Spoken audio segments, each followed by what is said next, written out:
জাতীয় বিশ্ববিদ্যালয়ের ফরিদপুর আঞ্চলিক কেন্দ্র উদ্বোধন। ফরিদপুর জেলা সহ আমাদের রাজবাড়ী, গোপালগঞ্জ, মাদারীপুর, শরীয়তপুর, আমাদের এই অঞ্চলটা শিক্ষার দিক দিয়ে অবহেলিত, অনেক দিক দিয়ে অবহেলিত, কিন্তু শিক্ষার দিক দিয়ে অবশ্যই অবহেলিত। এখানে আমাদের যেই জনগোষ্ঠী আছে, যে ইয়াং জেনারেশন আছে, যে ইউথ আছে, তাদের মধ্যে আমি দেখেছি প্রতিভা আছে, ট্যালেন্ট আছে, শিক্ষা আহরণের তাদের ইচ্ছা আছে, স্বপ্ন আছে, কিন্তু বাস্তবায়নের কোনো জায়গা নেই।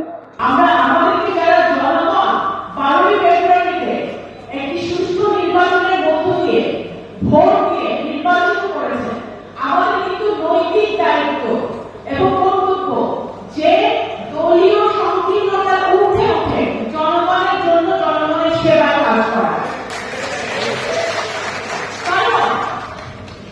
ঈদ আসবে, সাথে ক্যাশব্যাকও আসবে। নিজের বা প্রিয়জনের জন্য কেনাকাটায় এবারও নগদ পেমেন্টে পাচ্ছেন দারুণ ক্যাশব্যাক। তাই যাই কিনুন, পেমেন্ট করুন নগদে। আজকে যারা